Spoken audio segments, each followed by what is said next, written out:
Good evening, everybody, and welcome back to the first season of the TTML Sprint League for round 15 and 16 of the season. My name is Aidan Carter, otherwise known as Carmentis. I'll be taking you through proceedings on a Wednesday night as per usual, and joining me in the commentary box once again is Mr. Luke Etheridge. Luke, how are you doing this evening? I'm very well, thanks. Good evening to yourself, Aidan. Good evening to everyone who's watching at home. Bit like last week, two very contrasting tracks. You've got the high-speed track first this time, the Temple of Speed Monza, and then Singapore later, which is going to be really tricky for the drivers. It's normally the longest race on the calendar, so it's a bit amazing how we're going to have the shortest race and probably the longest race you're going to see in that sprint league in one night.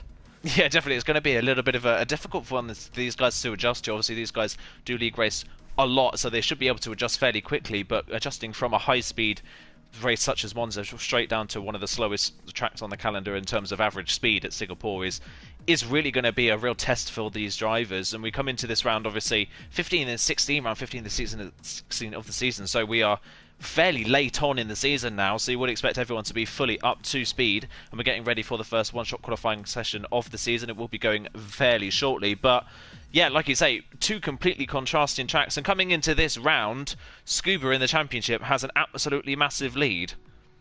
Yeah, absolutely. 9 podiums out of the 10 races that he's done. The only one he didn't get a podium was Austria, where he had a incident on turn 1 and still managed to recover to 4th position. He has got a 58-point lead at the moment over Wesker. Pretty close behind, though. Wesker's on 186, Tekken and Graham on 183, Perpetuum and Cam on 173 points, and it's probably Perpetuum who's going to be the one to watch tonight. He's only had one pole position this season, surprisingly, given his pace. He does seem to sometimes invalidate his laps in qualifying, but he's the only man to have done the double. He did that in Canada and in France, the 5th round, well, rounds 9 and 10, but the 5th evening of the season. We thought, of course, we were going to see a double last week with Recon, but inexplicable mistake. He admitted it himself at Belgium, cost him a chance of winning 2 from 2.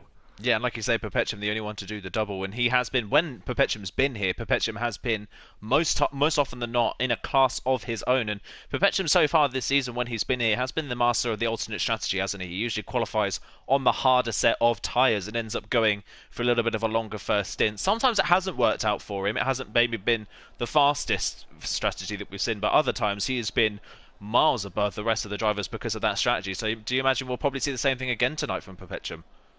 Yeah, definitely. I think that's what well, saying that, Singapore, I can see it a lot more happening. Singapore is one of those tracks that is normally a 2-stop race, and given the fact that tyre wear in 25% races seems to actually be not exactly double the way you'd see in a 50%, seems to be a bit less. That might be one of the few races where we see the hard tyres getting used. Monza's not a heavy tyre wear circuit, so it wouldn't surprise me if he tries to qualify on the softs, but we're going to find out soon enough. Yeah, we're going to ride on board with Faxand. He's been very popular for one-shot qualifyings for this game, so I think he's maybe signed a contract with Codemasters to allow him to do that. So we're going to be riding on board with him around the Monza circuit, the Temple of Speed, the highest speed circuit on the F1 calendar. He brakes for the first chicane. Big lock up on the inside right tyre, but gets away with it. Coming out of the corner, nice and easy on the traction. No problems whatsoever. Keeps it all the way to the right-hand side for the shortest run through Curva Grande. Easily flat, no problem in modern Formula 1 cars. It now heads down towards the second chicane on the track. Many chicanes around here. Make sure this is a left-right instead of a right-left like the first one. Had to short shift up into 4th gear midway through. Just a little bit wide of the apex, but gets away with it. Now through the first Lesmo. A little bit cambered these corners, so you can take a bit more speed in than the angle may allow you to do so if it was flat, and then into the second Lesmo. Once again, a bit more speed carried through there in 5th gear, and now coming through down this second DRS straight of the 2, and then into the Ascari chicane, a triple apex chicane. This one very, very easy to take too much curb and get it wrong. In fact, and again a little bit wide of the apex, keeps it nicely though. The car nice and stable on the exit of the corner, doesn't run out too wide, doesn't use any of the exit curb. He's trying to get the shortest run down towards the final corner of the Parabolica, and like that, a lap around Monza, one of the longest tracks in terms of distance, is almost over into the final corner. Again, a little bit cambered, so you can carry a lot of speed through here and then keep it all the way to the right hand side for the shortest run to the line. And as we predicted, it looks like it's going to be Perpetuum on pole position, and it is by 2.5 tenths of a second. Honey Badger gets on the front row of the grid, which is great to see him at the front of the field, and Faxand, who we were on board with, gets 3rd place on the grid. So as we predicted, Perpetuum at the front of the field. Yeah, fantastic. His only pole position so far was at Canada, which is another track which has the high-speed sections and heavy braking zones. He made a mistake there in the race and still managed to come back from a victory. It's great to see Honey Badger up there, and that was a very good lap from Faxland. And there was definitely places on that track where he could have gained some time. He won on track in Austria and got it taken off him by the steward. So who knows, if something happens between Perpetuum and Honey Badger, maybe there's a chance to get that first victory here for the Dane. Definitely, and this track obviously being so high speed, it's so easy to follow another car around here in the DRS zone, so if Fatsan can just keep close, he can capitalise on that. Behind them, to Keeper in fourth ahead of Graham, Dark KDM, Cam only 7th, king of qualifying so far this season, 7th on the grid. He's obviously made a mistake, maybe somewhere on that lap, then it's Legacy, Neymar and Tekken running off the top 10. Maze and Silas are the final two people on the grid, and Tekken and Maze tried to do the alternate strategy, go for a lap on a set of medium compound tyres, but in qualifying, as we know, the medium tyres do not provide anywhere near as much grip as the soft compound tyres do, so Tekken could only manage 10th, so he will be starting on the medium tyres. But even with that, the strategy of going for the medium compound tyres in the qualifying session didn't really pay dividends for him. No, not really. I'd imagine he'd have been higher up on the soft tyres. He's another driver who's shown pace on occasion this season. Of course, he won in Austria, but I'm not sure why you'd go for the mediums in qualifying around here. In Singapore, definitely understand it a lot more trying to do that, especially as there's only 11 drivers. You've got a better chance of getting in the top 10. It wouldn't surprise me if we maybe possibly even see more going for the mediums in Singapore than we see going for the soft tyres. Mays he's going to have a fresh set of tyres anyway. He's starting in 11th, but I think they'll both be thinking, we could have started a bit higher up. Maybe, though, not being in the middle of the pack, not being in the middle of the concertina effect might just be useful here, because it's an extremely heavy braking zone, obviously, into turn 1, into the Retifilio chicane. There might just be the odd bit of broken front wing happening on lap 1. Definitely, yeah, we've seen it a lot of times in the past, both in league racing and in modern Formula 1, where it does really concertina up in that first chicane. I can remember back to the days of 2011 when Rosberg, and I believe it was one of the Williams cars, got absolutely wiped out by the HRT on the first lap, just spewing, just contact with another car at the back of the field and just sliced across the chicane. And then you think back to Formula 2 days as well, when we had someone diving down the inside. I think that might have been Nicholas Latifi maybe going for a move on someone and getting it all wrong. So there's a lot of places. Turn 1 is especially a really high zone for a lot of contact, but further round the track as well, this track being as high speed as it is, Monza's actually quite a narrow circuit, so going for an overtake around here, while theoretically it should be easy, isn't actually that easy to pull off. No, I mean, there is 2 DRS zones on the run down through the Ascavi chicane. You can see Perpetuum just about to pass the DRS dissection point, and on the main straight, and you might be thinking, do you really need DRS at Monza? But because they run so little downforce around here, it's basically a flat-out run through the forest here, just on the outskirts of Milan. It's only really since they added the chicanes that's made it a bit more tricky. Because the downforce is so low, the DRS doesn't have the same effect as it has at some other circuits, so it can be fairly tricky. It is quite common to see for cars taking a different line through that first chicane. I actually think the second chicane is a better overtaking point. It just feels a bit more natural, in my opinion, but you're right, it's not the easiest track to overtake on, and even though Ascavi is at the end of a DRS zone, it's not really a heavy braking point. You've got to be at least alongside on the inside to have any chance of making it work into there. Yeah, exactly, and into the second chicane as well. If you make a move into the first chicane, you give the person you've just overtaken the great opportunity to get you back in the second one. So after the second chicane, there's not really an opportunity to re-overtake unless you make a mistake on the exit of the chicane. So it is very difficult for you to make an overtake stick at the first chicane, so I do agree with you with the second chicane being maybe a better overtaking opportunity in this race. So keep an eye out for that one as you get ready for 13 laps of Monza. This race is going to absolutely fly by. This is the fastest track in terms of average speed in Formula 1. You have the fastest lap in Formula 1 history around this track in qualifying in the previous years in Formula 1. So who is going to get the best start and the best run down towards turn 1? It's Perpetuum and Honey Badger on the front row of the grid. Ferrari versus Renault.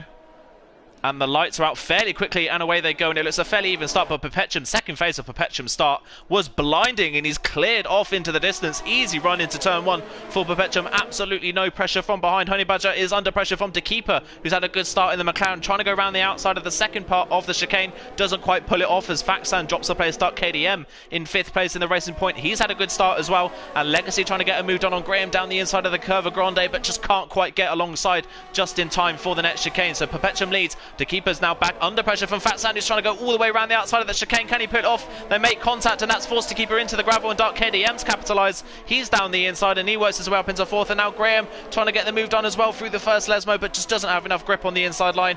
The keeper holds on to fifth place for the time being. Further back, Silas has had a good start in ninth place. He started at the back of the grid, up into the top 10 already, and Cam's trying to work his way forwards after a poor start, back up into seventh place. But at the front of the field, dream start for Perpetuum. He's disappeared off into the distance. Yeah, it looks like, I went on board with him for a Scarry then. Just a slight bit of a slide. That inside curve can really take your attention at the final part of the Scarry. Great start for Perpetuum. I was on board with Honey Badger on the start, and he seemed to shift through the gears fairly quickly, avoided any wheel spin, but Perpetuum just got everything exactly right to get a fantastic start. We've had a prediction from Conti in the chat that it is going to be Perpetuum, Honey Badger and Cam, and to be fair, Cam has moved up on the first lap, and the game is now showing him, on my screen at least, in third place, and he's going for a move on Graham here. He's going to try around the outside into the Retifilio chicane. Is he late enough on the brakes? Sends it on the outside of Graham. Fantastic move on the brakes there from Cam, so he gets that position. I believe that now puts him up into fifth place, so normally does well in qualifying, maybe just starting a bit lower down, forcing him to rethink his strategy, and it seems to be working so far. It does, but unfortunately for De Keeper and the other McLaren, he's just dropped like a stone at the start. Had a great start to this race, up into third place, and is now down into P7. He got overtaken by his McLaren teammate on the run down towards the Parabolica. So I don't know if De Keeper maybe made a mistake in the Ascari chicane or something, or if he's just struggling for speed at this point, because this isn't quite as fast as we've seen De Keeper at points in this season. Further back, Neymar's trying to get a move on Legacy for 8th place on the road. The lead medium runner is still Tekken, but he's in 11th behind his Alfa Romeo teammate. Neither one of the two drivers on the medium tyres can really make an impression at this point in the race, but tyre wear around Monza is relatively low, so you would imagine that the soft tyres are going to be the better tyre, and Tekken already with a time penalty through Ascari, and that's another thing to look out for as Neymar does go for the move on Legacy down towards Parabolica. Another person going for a move into the final corner and pulls it off, and obviously DRS is not enabled just yet, so Neymar will be able to keep that position coming out of the final corner. Across the line, Perpetuum still leads this race. Honey Badger doing just enough to keep within almost a second of the Ferrari man. They have dropped Faxand, who now runs third, 1.7 seconds back. Dark KDM already under pressure from Cam, though, who's had a great lap, all really late on the brakes, nearly runs into the back of the Racing Point, into the first chicane. He's looking for a really good run out the corner, almost runs into the back of Dark KDM. Cam is absolutely flying, and he's going to breeze around the outside. I think KDM decided it was a better choice to just let him through, so Cam is now up into fourth place. Dark KDM drops into fifth, but now the challenge is for Cam to try and close in on Faxand whilst the DRS is now active. Yeah, and Cam has used up a lot of his ERS. He's down to about 10%, so at the point where you start seeing the clip in, where the electrical energy goes down, you'll see the red lights flashing, and if Dark KDM could just stay within range of him, he might have a chance to get him later on. It's going to be really hard for Cam to overtake Faxland. He'll have the DRS, but he's not going to have any ERS. It's great to see Honey Badger putting in a good performance as well. He's had 2 pole positions this season, but his best results were a 4th place in Spain and in Holland, and in fact the last race in Belgium were his first points in the last 5 races, so he'll just be hoping to keep it nice and clean, of course. And De Keeper seems to be showing a bit more pace now. It looks like he's catching up to the back of Graham. Yeah, maybe just got a little bit out of balance on those first few laps. He is back on it, like you say, and he's got a lot of ERS in reserve, so if he can go for the move on Graham, he should be able to get it done fairly easily. Graham's on his ERS very early on, though, out of the Parabolica, so I don't think De Keeper's going to be quite close enough, and Graham does manage to get DRS off Dark KDM, so Graham's going to keep that in his defence, and that's another thing we've got to look out for in this race, is this famous DRS train. We see it a lot on this game, we see it a lot on other tracks, but at Monza, it's especially powerful. It is so difficult for someone to break DRS once they're inside of it. You really have to rely on the other person to make a mistake, or you need to rely on just having Cam's pace, because he's already broken DRS to Dark KDM behind. Cam is absolutely flying, but like you say, that lack of ERS is really going to cost him when he gets to the back of Faxand, and Dark KDM picks up a time penalty. Yes, Dark KDM at the moment just seems to be struggling. I don't know whether he's worn his tyres out early on. I doubt. I'd be expecting round about lap 5 or 6 for the drivers to start coming in for the set of the medium tyres. A reminder, you do normally see them coming later than normal. Down at the back of the field, though, you've got Maze and Tekken. Those mediums not really coming into their own at the moment. I think what could help is if Maze managed to get within DRS range of Silas, and that might just drag him along ever so slightly, because Silas is behind. As you can see there, Tekken using the DRS to actually get his way past Maze. So these two are battling with each other. I'm not sure whether that's helping or hindering their quest now to do the alternate strategy? Yeah, really not working for them at the moment, and you do often see in a 25% race around this track as Tekken basically lets Maze back through so he can get the DRS down the pit straight. We've got Faxland into the pit lane along with Dark KDM. That's quite early actually for a pit stop around Monzu in a 25% race for lap 4. A lot of times around this track in a 25% race you do see medium runners come in before the soft runners because the softs do last very well at this track, and we've already seen from Maze and Tekken that the mediums don't have a lot of pace. So if Faxland can't get a lot of pace out of these tyres immediately as he comes out of the pit lane, he could be at risk from an overcut from Cam, which is something you don't usually see. No, but it's something we've seen a couple of times this season. Maybe not necessarily an overcut, as Cam now picks up a penalty. So that is him, Faxland and Dark KDM all on 3 seconds of penalties. So maybe a chance for Graham and Dekeeper, because they were too far behind Dark KDM. They might not look as though they've got the pace at the moment, but if they can keep these softs in a good condition, they'll have better medium tyres at the end of the race. I don't think it'll be enough to make a large amount of difference. They've always got an opportunity on the penalties. One thing to mention about the pit lane as well is an extremely short pit entry here. If you wait until the game tells you to slow down, to slam the brakes on, you are getting a 5-second penalty for speeding in the pit lane, so that could change everything, especially with how close some of these gaps are. Yeah, definitely. You've got to look out for that. I don't think anyone has picked one up just yet, but we'll have to wait and see as this race goes on. Our two race leaders stay out for yet another lap. They're on to lap 6 of this race, nearly halfway through this race already as Cam is into the pit lane. No one to keeper follows him in the McLaren, and he picks up a speeding penalty, so Keeper's already completely taken himself out of contention by speeding in the pit lane and coming in on the same lap as his teammate, and that is Keeper's race absolutely ruined. There he goes into his pit box, but he's going to be in there for around 5 or 6 seconds or so. That's going to hold him up quite a bit, and I think he has to wait for Legacy and Silas as well. So Keeper, that pit stop has absolutely ruined his race because there goes Faxland already.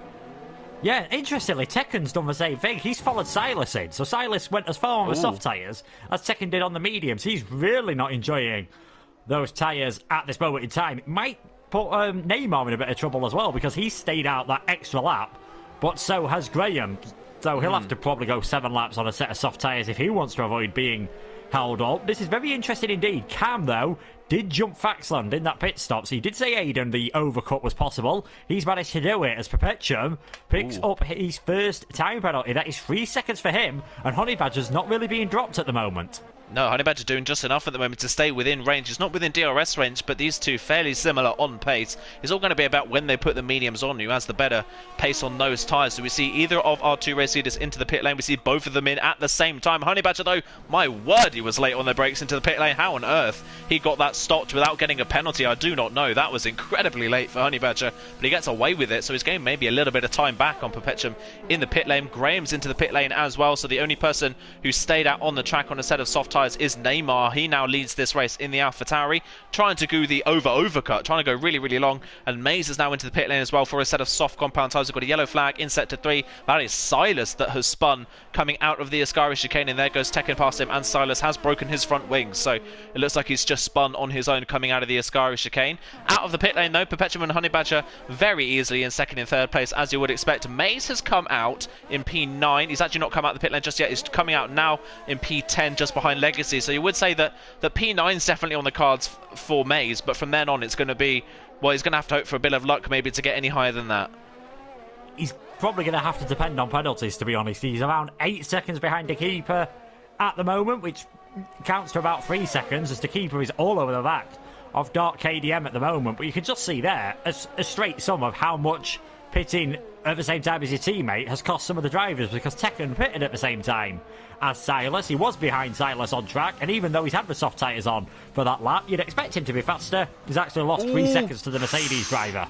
Oh, sorry, just to cut you off there, but Keeper had a massive moment coming out of the second Lesmo, trying to get past Dark KDM, and now he's dropped completely off the back of him. So Keeper's race just goes from bad to worse at this point, and now he's within penalty range of Legacy behind. I'll tell you one person who has gained a little bit from the pit stop phase, and that is Graham, because Graham went a little bit longer. He stayed out. He is miles ahead of Dark KDM. He was behind Dark KDM on the road. He's now ahead of him by nearly 4 seconds, and doesn't have a penalty, and is nearly within penalty range of Faxland. So Graham doing a decent job at the moment. That will make it 5th now, as Neymar is into the pit lane in the AlphaTauri. He's just coming out of the pit lane now, and he's jumped Dark KDM as well. So KDM and Keeper have massively lost start in this pit stop phase.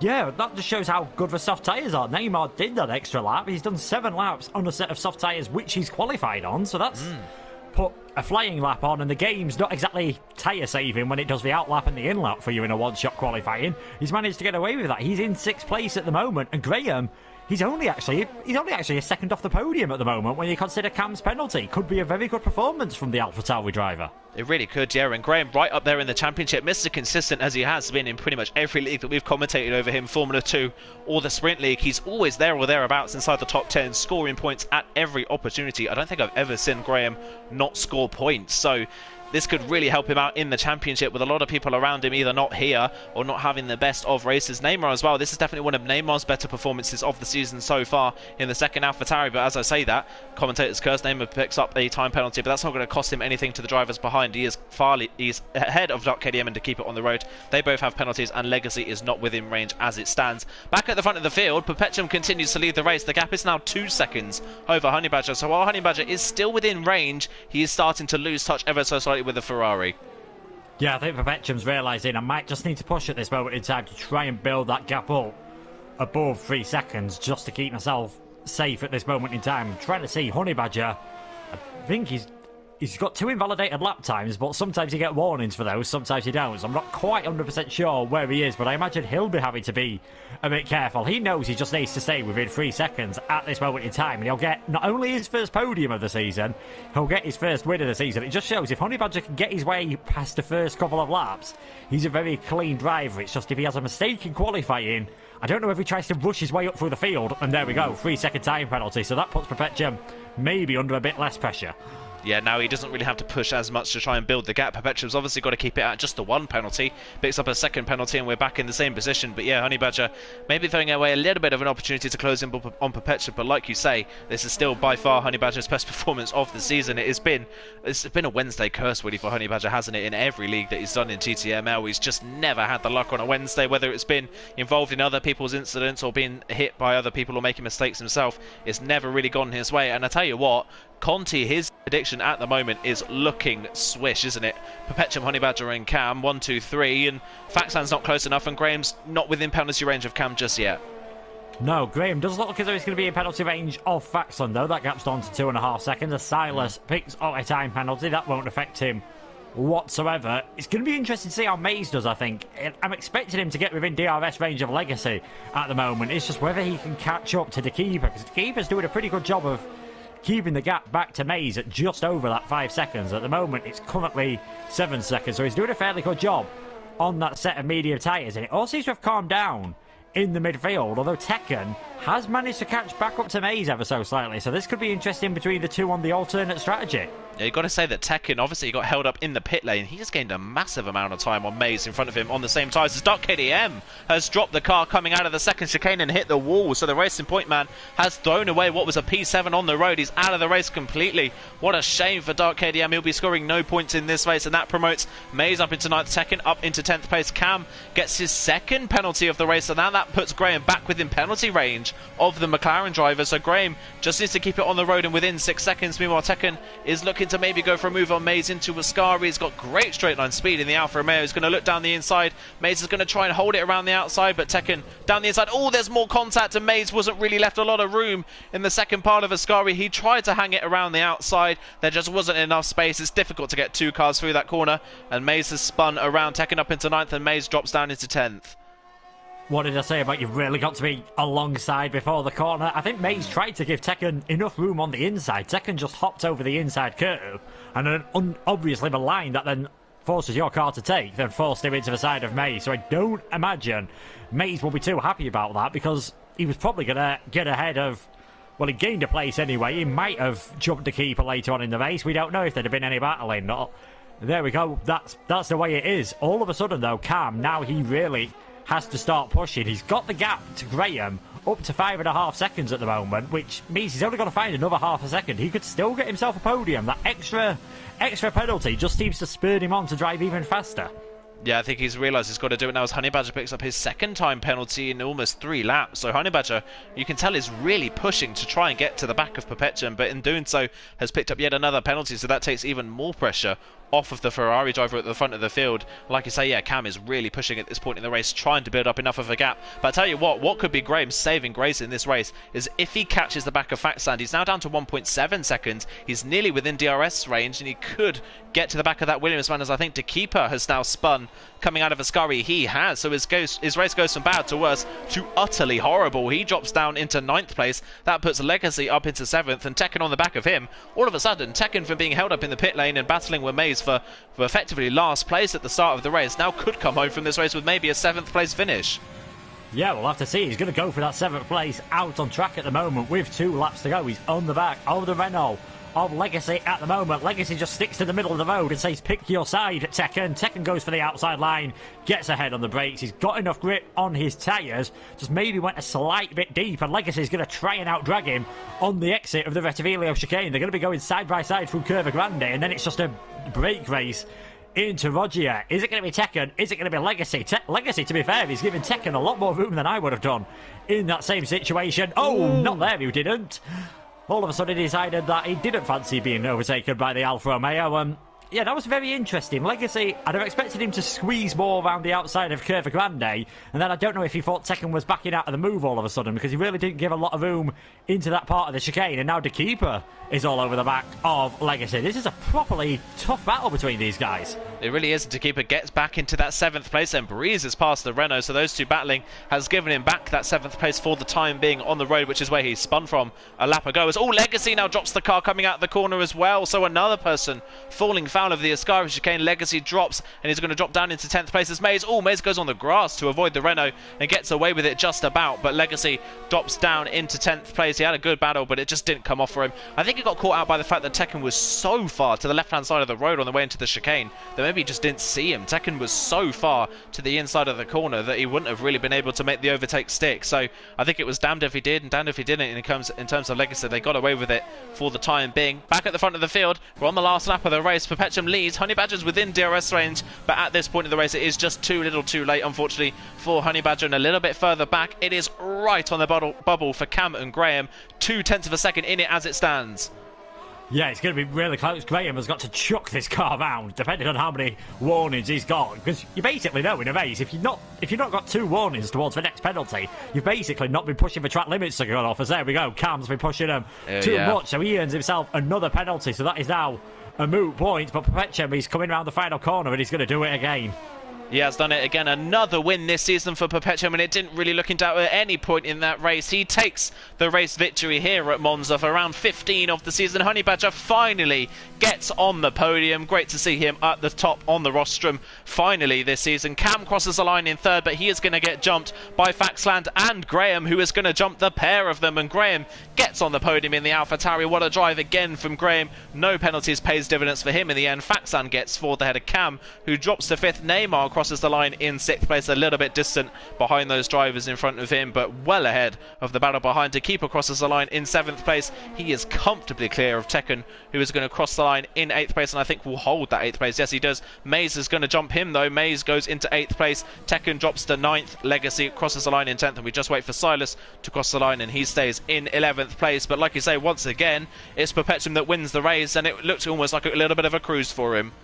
Yeah, I wonder how much he was cruising towards the end, and whether it was Honey Badger finding any extra pace, or Perpetuum was just letting him have a bit of a moment of glory. Neymar gets the driver of the day as voted by the in-game fans, and it was a pretty good result actually for Neymar. His best result of the season with that 6th place. So he seems to have shown steady progress, and he kept it nice and clean when so many others actually had quite a messy end to that race. We were seeing spins all over the place. Perpetuum and Honey Badger and Graham, though, you've got to say, at least out on track in terms of having incidents, kept it fairly clean, and that's why they're on the podium.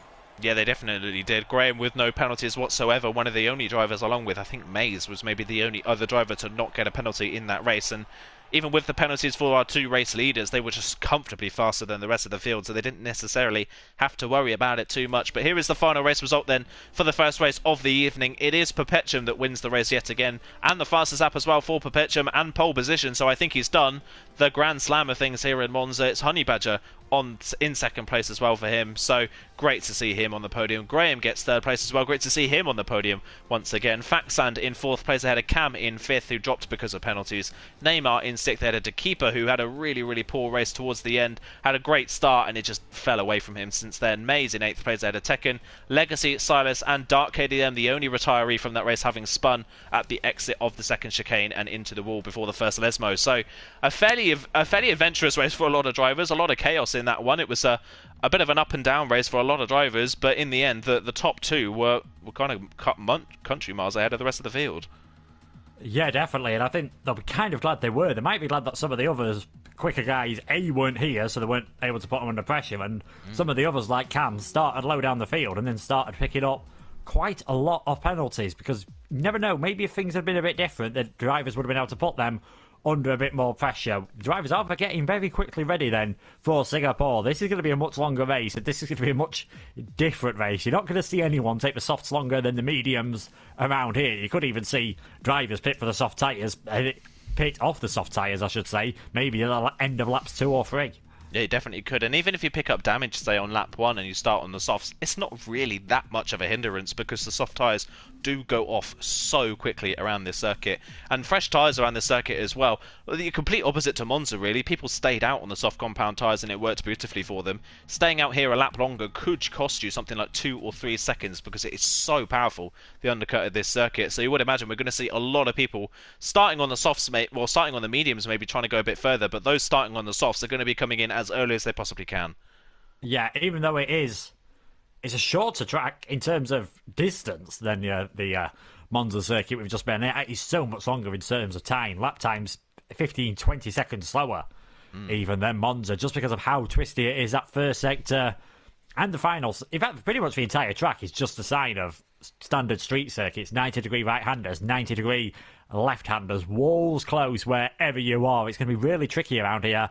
Again, you might see quite a few penalties, and we could see the hard tyres. It's not something we've seen a lot this season, but if drivers want to get rid of the softs early, they might just have to go onto the set of the hards to get to the end of the race doing a one-stop, because it's such a short league, you don't want to do a two-stop anyway, but it's such a long pit lane around here, it would really cost you. It really would, absolutely. And the medium tyres themselves aren't that much better than the softs. You've got to say, even in a 50% race, the medium tyres do go off after about 8 or 9 laps or so, and they really fall off a cliff like the soft tyres do. So one thing to look out for in this race is tyre strategy. But yet again, we're going to go on board with Faxan for a lap around Singapore. We just had a track with 11 corners. We're coming to a track now with 23, so we're over double the amount of corners this time round. So Faxan into turn 1, 2 and 3. Quick succession of corners into turn 3, the slowest of the 3. Hops over the curb a little bit on the inside, but gets away with it. No real problems on traction through the exit of the corner, through the kink of 4, and then into turn 5 before the first of 3 DRS straights around this track. Down Raffles Boulevard, then through the kink of turn 6, and then up towards turn 7, the start of the second sector. And it's Honey Badger out front in the first sector of the lap so far. A little bit of a lock-up again from Faxan on that inside front left. So now heads into turn 8, one of the slower corners on the track, heading up towards turn 9. A little bit of a late apex as Cam has retired from the session, maybe invalidated on the exit of turn 7. Down towards turn 10, the Singapore sling, what used to be a triple chicane, now an easy left-handed corner, and now into this reprofiled Anderson Bridge section that was reprofiled about 4 years ago in Formula 1, into this bridge that is into this hairpin that's been widened for better overtaking opportunities down this second of 3 DRS straights on this track. Then towards the start of the third sector, turn 14 is the next corner on the track. Don't take too much curb on the inside and don't run too wide, because you can get invalidated on that left hand side of the track through the kink of 15 and into the braking zone for 16. Now it gets very technical in the final part of this lap. Hops over the curb nicely, does Faxan, and now underneath the grandstand here through turn 17 and 18, and then into 19 and 20 here, now into turn 20. Don't take too much curb on the inside of these two corners. The tyres will start overheating at this point in the lap. We now head towards 22 and 23, the last two corners on the track, and it looks like Honey Badger is going to be the one that gets pole position by a country mile. What a lap from Honey Badger. 1.7 seconds clear of Faxand in second place. Where has this Honey Badger come from? Welcome back, Honey Badger. What a fantastic lap time that was as well, to keep it clean and be so much quicker. Wow. So much quicker than everyone else. 1.6 seconds ahead of Faxland, 2.2 seconds ahead of Dark KDM, and that's not a terrible lap time. On the medium tyres, Graham second, Legacy, Silas and Maze, the only other ones to keep it clean. Perpetuum attempted a lap on the medium tyres. He invalidated his lap, but he'll be starting on the mediums anyway, down in 9th. To Keeper is 10th for Neymar, and again Cam with a bad qualifying session after retiring from that one. This could be interesting. We've seen Perpetuum come from the back in races before. He's going to have to do it again. And if he does start on those medium tyres, he's got a really good chance. He really has. One thing he's got to look out for, though, is this first lap. He's got to keep his nose clean if he starts on those medium tyres. Picking up damage on the first lap of this race while starting on the medium tyres could be really costly to your race. I know you can get light green damage around this track fairly easily, but that light green damage you get on that front wing can cost you around half a second around this track because there's so many corners in such quick succession. And another thing as well around this track, picking up damage can really accentuate the tyre overheating that you can get around this circuit. So easy to do with so many corners in such quick succession, and there's barely any straights to really recover any tyre temperature. No, that's why it's such a terrible track for the tyres. You can get a real hammering around this circuit. Those starting on the soft, I mentioned it in Monza, when you do one lap qualifying, you only do the one lap, and your tyre temperatures can normally be pretty high when you start the lap because your AI's pretty fast for an out lap at certain parts and a gain on the in lap, but not saving it as much as a human would, perhaps. So it'd be interesting to see what the tyres are going to be like for these guys. And while we saw like Neymar stop out longer in the last race because of his teammate, we might even be in a situation here where if a driver's only about 2 seconds behind their teammate, they think, you know what, it's worth doing the double stack rather than having to do another lap on these tyres where I'm probably going to lose another 2 or 3 seconds anyway. Yeah, exactly, and you don't want to put yourself at risk of maybe putting the car in the wall. It's so easy to do if the tyres start overheating and you start losing grip. You can just lose the car ever so slightly and there is really nowhere to recover a mistake here. You can say that maybe the only corner where you can get away with a slight error is maybe turn 7, and other than that, there's nowhere really on this track where you can recover from a mistake. So doing that double stack, like you say, is probably the best option. If you're struggling on your tyres, you've got to try and be ahead of your teammates so that you're in the best position, but for a lot of drivers that won't be the case. Just looking at tyres then, Dark KDM's really got to be the one to watch out for in the opening phase of this race, along with Perpetuum. Dark KDM qualifying 3rd on the medium tyres. Good lap from him in the end, 2.2 seconds off pole, which is obviously quite similar to what you would expect. The gap between the softs and the mediums around this track, and the gap in pace between Honey Badger and Dark KDM. So if Dark KDM can keep with Faxand for the opening couple of laps, and maybe even get ahead of Faxand in the opening lap or so, and get into that second place, Dark KDM could secure himself a podium here. Yeah, I'd say the latest Dark KDM could afford to get past Faxland is on the run down Raffles Boulevard onto lap 3 when he's got the DRS, because I don't imagine Faxland is going to be able to stay within a second of Honey Badger, just judging from the fantastic pace we saw from Honey Badger that time around. He's got to get away at the start of this race. That is his best opportunity, is not get caught in any problems, just try and escape and do what you can, because if you're in free air, your tyres are going to last that tiny bit better. You might be able to stretch them a lap longer. There might be a difference between having to go into a set of hards and a set of mediums, but he has got to keep it clean. Of course, penalties are always going to be a factor. You've got Perpetuum and Cam, 2 very quick drivers. You could say De Keeper as well, but he had a bit of a nightmare in that Italy race. This is going to be exciting.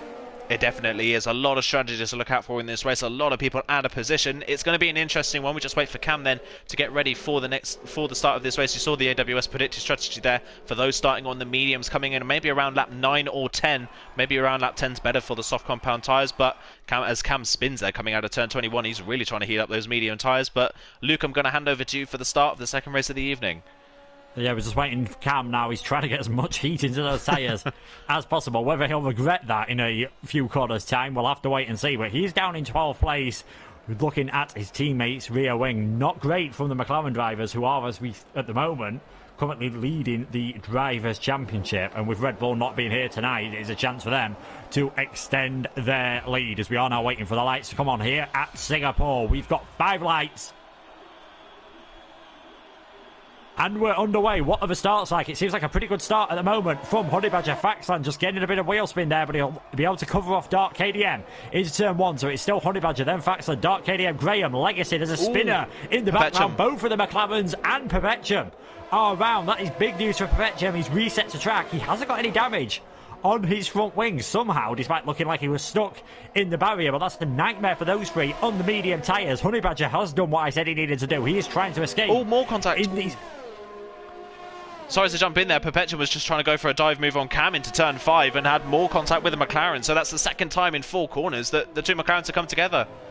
Yeah, and somehow still Perpetuum's got all his front wing. It looks like Cam has got all his front wing as well, and maybe the keeper, so I don't know what they're making these out of here at McLaren and Ferrari, but it seems to have done the trick. Honey Badger's already broken the DRS range of Faxland. He is flying on lap 1. Dark KDM, then Graham is in 4th. Legacy in 5th, dropped a bit further back. Then you've got the 2 Alfa Romeos. We don't normally see the pair of them up in 6th and 7th. The keeper has managed to get ahead of Neymar, who I think's had a big hit with the wall somewhere, and that's just holding Cam and Perpetuum up. One goes for the inside, one goes for the outside. And in the end, they both do manage to get their way ahead. So it's going to be a long race for Neymar from there. He's going to have to come onto the pits on this lap. Perpetuum thinks about a move on Cam this time around. But this is going to be tough because, of course, Cam is on the medium tyres as well, as is the keeper up ahead. They're not going to jump out of the way. They're racing for position and they're on the same strategy. So it is in their interest to stay ahead as long as possible. Honey Badger has had an absolutely fantastic first lap, though. He's done exactly what he needed to do. He's got the gap up above a second. Faxland is in second. And Dark KDM's round on the medium tyres, just a bit too heavy into that final corner. It's easily done if you get over the curb. He's going to drop down. He's going to drop down into, I believe, is currently 9th position. Those on the mediums seem to be really struggling. It's almost like they weren't able to get enough heat into them on that first lap. Absolute disaster for all of the medium runners. Every single one of them has had a mistake on that first lap. What a shocking start it's been for those drivers, and how beautifully is that played into Honey Badger's hands, who might have been under pressure from those on the alternate strategy at the end. He is well out in front, and so is Faxland, and so is Graham. Graham has a massive gap over Legacy, who currently runs in 4th place. He must be dreaming that he's this high up in the field at the moment, but he is 2 seconds behind Graham. Graham's now 3 seconds off the back of Faxland. Faxland and Honey Badger have disappeared at the front of the field. I think on the first lap, I think it might have been Neymar that maybe caused that incident. I think Neymar made contact with De Keeper. De Keeper had an incredible start in the McLaren, got past Mays almost instantly off the line, and then just spun, and I think Perpetuum and Cam almost spun in sympathy. So I think that's why they'd got away with no damage from that incident, and that is why Neymar's front wing is completely missing. So he's into the pit lane for a set of mediums. De Keeper now going for the move on Mays around the outside of turn 14. That's a risky move. Is he going to pull it off? Yes, he is. A brilliant move from De Keeper. Passes Mays and up into 7th place, and despite a spin on the first lap of this race, De Keeper at the moment is doing a stellar job of trying to work his way through the field at this point in the race. Up past Mays already onto the back of Silas and Tekken. Not out the question yet that De Keeper could still be on the podium here. Yeah, and Honey Badger's... Honey Badger smashed it into the wall on the outside of the final corner. My God, how on earth he managed that? That's not something you see too often. All I imagine is he's done something similar to Dark KDM, corrected it, and we've seen it in real life Formula 1. These Pirellis just bite into the track and it sent him off the other way into the wall. But that is a huge moment, and that really throws this race wide open just because of the gap he had to Faxland. Faxland's now got a 3.5 second lead, but the keeper, I'm just going to have a quick look at the leader gap. He's only 8.5 seconds off the lead of this race, and he's now challenging Silas all the way around the outside at Raffles Boulevard into turn 7, and he gets that position done. The keeper all of a sudden is into the top 5. My word, how on earth is the keeper ended up here having spun on the first lap at the first corner? This is incredible stuff. What a race it's been so far. We're only 2.5 laps into it. Faxland now leads this race from Graham. They are comfortably ahead of Legacy, but Legacy's got Tekken and De Keeper and Silas and Dark KDM and Perpetuum, Mays and Cam all stuck behind him at the moment in the field as Neymar picks up a time penalty towards the back. Dark KDM was able to get a move done on Mays towards turn 5. Perpetuum was able to get it done down Raffles Boulevard into turn 7, and now Cam's trying to get the move done down the Anderson Bridge towards turn 14, and he's going to get past Mays, who's really struggling on those soft compound tyres. You imagine he'll be in fairly soon as now Silas. Silas too late on the brakes in turn 14, trying to battle Dark KDM, puts the car in the wall, and somehow he gets away with no damage as well. That's incredible that he's been able to get away without damaging his front wing, but that puts Dark KDM back up into 6th and Perpetuum up into 7th place. Cam now a little bit stuck behind Silas in the final sector, who again, he is really struggling on those soft tyres as well, sliding all over the road. Faxland stays out for another lap, so does Graham. Does anyone else come into the pit lane, I wonder? No one's coming in as of yet. All of the soft runners have stayed out. Now that's interesting. I would have expected maybe at least one of the soft runners in this pack to maybe make a move into the pit lane so they weren't getting stuck in all this battling. Yeah, I mean, De Keeper just managed to straight get ahead, though, of... managed to just straight go round the outside pretty much of Silas, and here we go. He's got so much more grip. He's past Legacy. He's into 3rd place. Now he's got some free air, and Perpetuum has done the cutback there fantastically on Tekken to get himself up into 5th place. Tekken is going to try and fight back. They've both got the DRS here, so maybe Perpetuum needs to watch out. Well, Tekken just has not got the grip on the brakes. We are now at the point where the medium tyres are quicker as Dark KDM absolutely sends one down the inside. Silas has managed to go off. I believe that's at turn 7. I'll just wait and see. And again, manages to get away without any damage. Judging by the strategy at the start of the race where it said 10 laps for the mediums, 5 for the softs, this could be the one where we see the soft tyres come in because, of course, they have put a qualifying lap on them. But Faxon's doing his job at the moment, and to be fair, because of all that battling, the keeper's still about 8.5 seconds behind as there's been another car in the wall. That was Perpetuum. Dark KDM, I think Perpetuum was a little bit stuck behind Legacy going into the hairpin. Dark KDM got caught out by it and sent it down the inside of the Ferrari and crashed into him. And now he's just run into the back of Cam as well and broken his front wing even further. So Dark KDM is going to have to come into the pit lane and he's going to have to go onto a set of hard compound tyres to get to the end of the race. Cam picks up a time penalty. Perpetuum is spun down the field and, oh my word, nearly crashes with the racing point again as Dark KDM struggles with that front wing damage. Perpetuum is back through and into 7th, but he has another setback in this race. He's back behind Cam. Somehow, though, Perpetuum's got away with no damage, so he can continue on those medium tyres, but it's falling apart for a lot of drivers as Legacy is into the pit lane, as well as, I believe, Tekken into the pits. Neither of our top 2, though, coming in as of yet, and on that last lap, Keeper was nearly 2 seconds faster than both of our race leaders.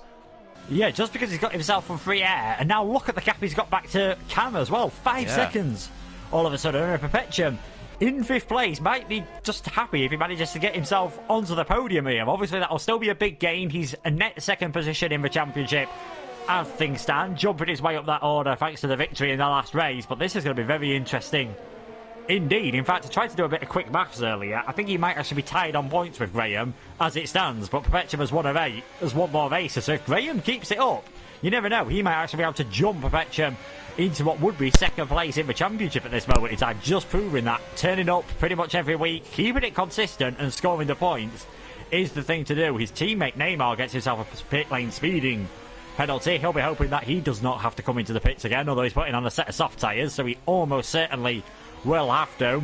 There's still a lot having to go on in this race. The keeper's recovered well from what's happened earlier on. Cam and Perpetuum have been involved in various incidents, and now Perpetuum sends one down the inside. That's going to get very tight indeed on the exit. Very lucky that there wasn't any bigger contact with the wall then and avoiding being spun round. But Perpetuum has got that move done. He's up into 4th, but he's 6 seconds behind the keeper. He's going to have a job on to close that gap. Yeah, he really has. The keeper's been the one that's been able to get away with getting through the pack without too much strife. Imagine where the keeper could have been without that spin on the first lap. You would imagine he would have been easily ahead of Graham and on the back of Faxland. And Faxland and Graham are both into the pit lane, extended the soft tyres as much as they possibly could, but now they've got to find some pace on the medium tyres as Cam is into the pit lane as well. So I wonder if has he broke his front wing? Yes, he has. He's changing his front wing in the pit lane. So Cam, somewhere in the latter stages of the lap, broke his front wing. He's gone for a set of softs. That is going to be difficult, and he's retired from the race as well. Cam has retired in the pit lane. He's out of the session completely, so he'll score no points. That means we only have 10 drivers left in this race. What a shame as Graham comes out of the pit lane. And I tell you what, Graham has been massively held in his pit box. I don't know if he's had to change his front wing as well, but that's almost certainly secured to keep a 2nd place. Oh, definitely. And look, Legacy's right on the back of Graham all of a sudden. I don't think many of us would have expected before tonight us going, yeah, the Singapore race is going to turn out to be more interesting than the Monza race. But that's the way it looks like at the moment. So many different strategies going off at the moment. We've seen so many incidents, inexplicable. Some of them a bit like last time. The person in the lead looking completely on their own makes a mistake. And Honey Badger, as I said, I honestly can't believe I'm that stupid. Pretty much echoing Charles Leclerc in Azerbaijan in 2019. There's still a great chance for it to keep it. There's still, with the pace that Perpetuum's got, you never know with just how quick of a driver he is. He's going to have to push really hard. Any penalties could change stuff, though, as always. But Faxland, you've got to say, at this moment in time, he is currently about 17 seconds behind Perpetuum. Perpetuum will be lightning fast at the end of this race on those soft tyres. It's just whether he'll be fast enough to close that gap, because you would expect now Faxland to probably just close into Perpetuum ever so slightly for the next 5 laps. Yeah, you would imagine, even just matching Perpetuum's pace, but there you go, Perpetuum a 37.7. What a lap from Perpetuum. That was so fast. The gap, I will reiterate, a lap and a half ago when Perpetuum made the move on Cam was 5.6 seconds. It's now 3 seconds. Perpetuum is flying compared to Keeper on there on the same set of tyres, and Perpetuum spun twice in this race. So my word, Perpetuum has got some searing pace in this race, and he's on for a possible podium after Graham Graham's really slow pit stop. Maze is now into the pit lane as well for his Zeta medium tyres. He's going to come out, I think, just behind Dark KDM in P8. Actually, he's going to be maybe ahead of Dark KDM as he comes out of the pit lane. Dark KDM comes through turn 23 now. I think he's just going to have him is Dark KDM, but Dark KDM is on the soft compound tyres, so he's going to struggle to get to the end of the race. So at this point in the race, Maze is a net P7 on the road with Dark KDM, assuming Dark KDM is going to make another pit stop in this race. At the front of the field, though, Perpetuum continues to charge, and that gap is already in the first half of this lap down to 2.4 seconds. He is absolutely flying. It just depends how long can he get the soft tyres to last. We've seen Maze do it to 6 laps, so you can say Perpetuum and the keeper can probably get away with pitting on lap 9. I'm not sure the tyres will be feeling too good towards the end, and even then Perpetuum having a bit of exit oversteer, not really even on throttle, just as he sort of lets off the brake ever so slightly, suggesting that those rears have seen better days already at the end of lap 7, but he is flying at the moment. You've got to feel sorry for Graham. Whether it's been a front wing change or whatever, he's been held massively in the pit stop as a Alfa Romeo has gone way on, and that is Silas, so he's now out of the race. We're down to 9 runners all of a sudden. We probably shouldn't be too surprised that this is a race of attrition. I think it's going to be one of those that's sort of like a slow burner for the middle, and it's all going to come alive at the end when the keeper and Perpetuum have made their pit stops. We'll see where they come out on track, because at this moment in time they'd be pretty close to where Graham is in 4th position, so they'd be fighting for 2nd when they come out of the pits. It's how quickly can they get ahead of Graham, and then how quickly can they catch up to Faxland. Yeah, that is the key to this race. Faxland at the moment on that last lap matched Perpetuum to almost an identical lap time, so Faxland's finding some good pace on these medium tyres. De Keeper just really struggling, and now Perpetuum has already caught the McLaren driver on the road, so now it's all about whether Perpetuum can get past De Keeper before they make their pit stops in probably, you would say, a couple laps time. So can De Keeper hold Perpetuum up, and if De Keeper does hold Perpetuum up, that could massively help Faxland towards the end of this race. He needs all the help he can get. He needs as much of a gap to these guys as possible when they come into the pit lane, and I think at this point the gap between Faxland and Graham is so big that De Keeper and Perpetuum are pretty safe in 2nd and 3rd place in this race, barring any sort of front wing change for themselves either as well. And I'll tell you, one person that's had a great race has been Legacy, still running in 5th place in that Renault. Does have a time penalty, but he's not under pressure from Tekken behind, and he's still only 2.7 seconds behind Graham. After Graham's pit stop, he's only pulled about a second on the Renault driver. So Legacy, keeping it out of the wall, unlike his Renault teammate, has done a really, really good job, and at the moment is being rewarded with his best race of the season so far.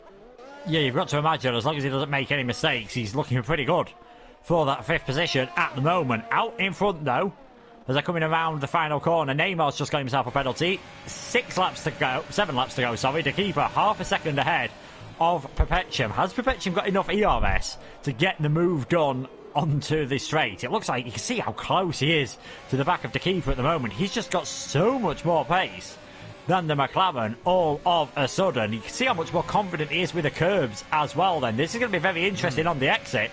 The keeper does not even bother fighting the move. He just says, yeah, Perpetuum, you're quicker than me. I'll let you go away and I'll try and just stick within your DRS. Perpetuum takes the lead of this race then. Will he be able to escape from the keeper? Because they still could get interesting later on, and they're keeping the gap consistent to Faxland and Graham, which is definitely bad news for Faxland. He's going to be about 10 seconds ahead of the two of them when they come into the pits, either at the end of this lap or at the end of next lap. And with the tyre differential around this circuit, it is definitely possible for these two to get on the podium. Yeah, you would imagine that by the time Perpetuum comes out of the pit lane, the pace he's showing on the mediums, you would say Perpetuum's going to be at least 2, maybe 3 seconds a lap faster than Faxland towards the end of this race. So Perpetuum is going to have to really, really nail this soft tyre on. So is De Keeper as well. But De Keeper just doesn't seem to have the same pace as Perpetuum at this point in the race. Maybe he's burnt through his mediums too quickly, and now he's just really struggling towards the end. Maybe he has a light amount of damage that we can't see, I don't know. But Perpetuum's pace has been stellar ever since he's been able to break away from that queue of cars we had at the start of the race. He's just been absolutely flying and easily the fastest man on the track. Do either of them come into the pit lane on this lap? I think they're both staying out for another lap. They do, so Perpetuum continues on. So does De Keeper. We're on to lap 10 of this race. 5 laps to go when they cross the line next time around. So it will be 5 laps on the softs. That is fairly doable. That should be fine for these drivers if they pit at the end of this lap. Bearing in mind that their soft tyres won't have done qualifying. As, oh my word, Perpetuum nearly drops the car coming through 4. Gets away with it, but Perpetuum's already at the end of his life on those mediums as well. Yeah, he's pushing like crazy at the moment. You can see he's gained about 1.5 seconds in this lap. The keeper not in the same race at the moment. He's fighting for second place at best. Perpetuum is thinking about one thing and one thing only, and that is another victory to get the best possible result out of tonight. I think he'd have been aiming for 66 points out of 66 points, which wouldn't have been enough to get him a championship lead at the start of the night, but would have got him incredibly close. He got the perfect 33 last time around. You'd imagine he's getting everything but the pole position points this time, so he's on for 64 in an evening, which is an incredible achievement from Perpetuum. He's just showing so much pace at this moment in time.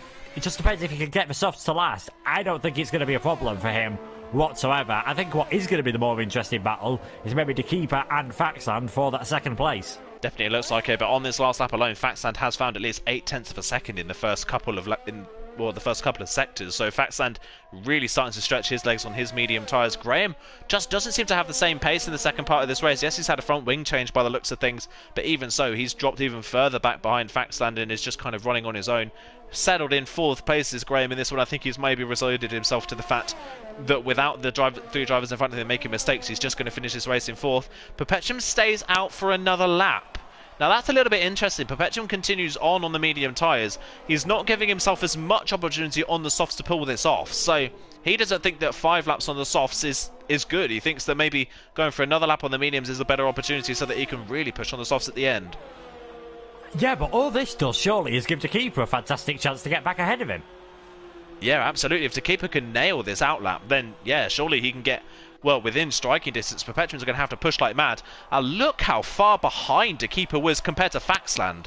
That is 11 seconds, well, nearly 12 as he comes out of the pit lane. Yeah, 12.5 seconds. Graham's nearly past him. So that is a massive gap to Faxland. Perpetuum's going to be about 10 seconds back with 4 laps to go. It's possible, but Perpetuum's going to have to absolutely nail these final laps. And now we get to see what De Keeper's pace is, but the fact that De Keeper was only just able to get out ahead of Graham makes me think that maybe Faxland, if he can keep it together, has a good shot of winning this race.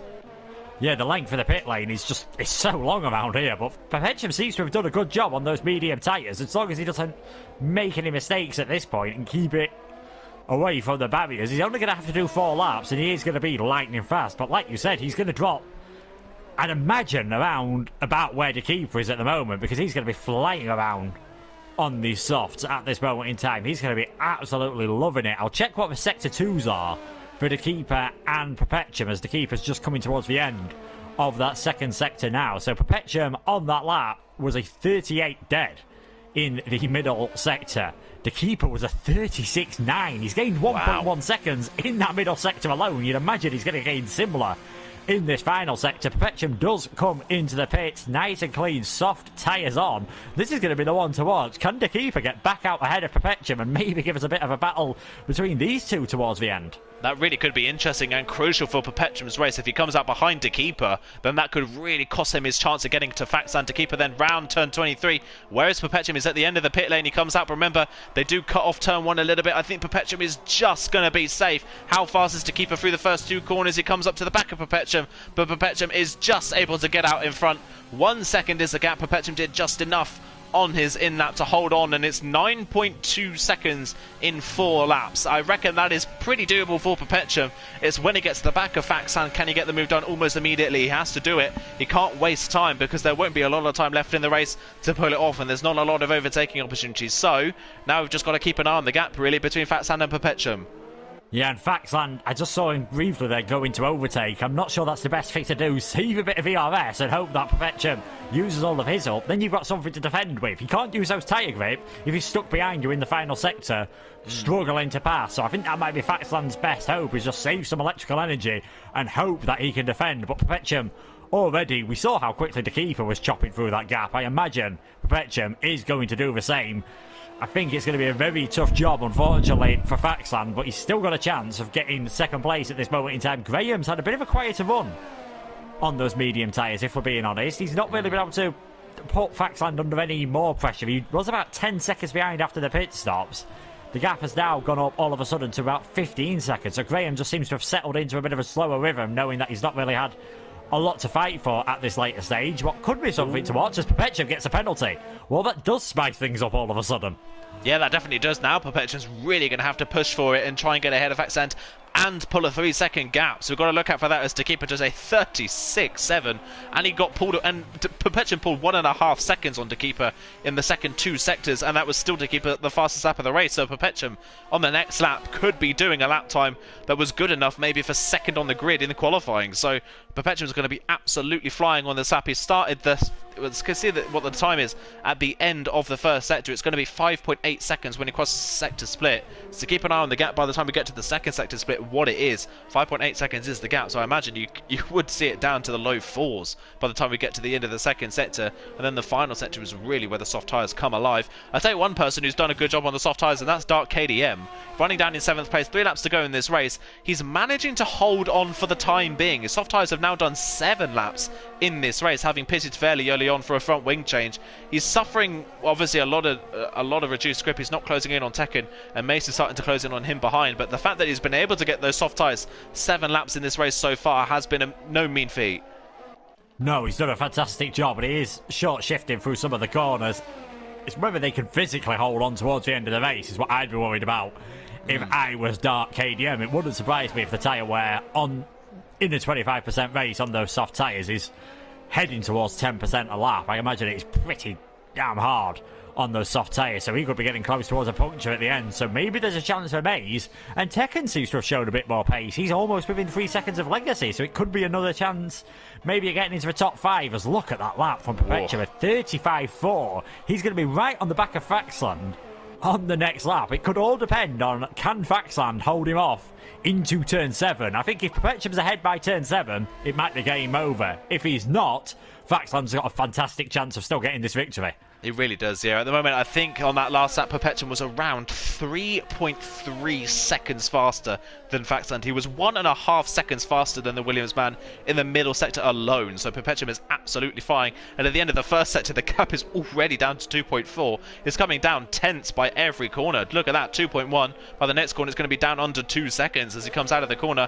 it is down nearly under 2 seconds. So my word, Perpetuum is absolutely flying. Remember, he has got that time penalty, so he's got to get the move done. We've only got a lap and a half to go in this race. It's right on the bubble, and it all depends on when Perpetuum gets the move done on Fatsand, and can he get the move done on Fatsand as well. Takipa has been dropped at this point. He looks safe and secure in 3rd. He's not going to close in on Fatsand at this point in the race. His soft tyres just aren't producing as much grip, and he's not as confident as Perpetuum is on these tyres. Legacy, I think, has picked up a 2nd penalty in this race, so now he's a bit under pressure from Maze behind as well for that P6 spot. So Maze is doing just enough to stick within the range of the Renault man. Tekken looking set for 5th place in this race now as we come towards the final part of the lap for the 14th and penultimate time in this race. And look at that, the gap, half a second. So Perpetuum could, honestly, could get a move done into turn 1. I think he's going to. He's just going to sail up to the back of Faxland. He's actually not doing as well as I would have expected. Faxland's running out of ERS, and Perpetuum may be thinking, it's better for me if I just get this move done. Maybe even into turn 3 just because he's got so much more grip, but probably just ensure that you're behind at the DRS detection point and then breeze past him. This is going to be one of the most straightforward moves you ever see. DRS open then on Perpetuum's car. Faxland stays to the inside line for the braking zone. I kind of see why he did that, just in case Perpetuum wasn't able to get alongside, but he has done. Perpetuum now in the lead of this race, but he's got to gain 2.5 seconds in the remaining 2 sectors. This is going to be so close at the end. Dark KDM still carrying on those soft tyres, but he's got absolutely no pace whatsoever. He's got nothing to lose. He's got nothing to lose by doing this, unless he has a massive crash, and he's got nothing to lose though if he pits. So I'm not sure why he won't just try and maybe set a fastest lap on the soft tyres. As Perpetuum, I think he might just run out of time to do this. You know, he's not. Faxland's not going to have DRS, but it's going to be so close at the end. It really is. It's all about this final sector. What is Perpetuum's pace going to be like in the final sector? The soft tyres, even after only 3.5 laps, those soft tyres are going to be crying enough to keep us not closing in on Faxand at all at this point in the race. So his soft tyres, I think, are pretty much done. Coming through the final part of the lap, it's doing just enough at the moment for Faxand. It's never over till the fat lady sings, and Faxand could make a mistake in these last few corners, but Faxand could be picking up his first win of the season. Perpetuum is throwing everything at these final few corners. He's pushing like mad, using all of his ERS as he comes through 22 and 23. Perpetuum will cross the line in the race lead, but Faxand has done just enough to take the race victory at Singapore. Perpetuum can't quite do the double. He isn't able to pull it off for the second time this season, and Faxand finally gets that first win of the season in the Williams. De Keeper gets on the podium after a shocking race in Italy. He'll be happy with a podium this time round.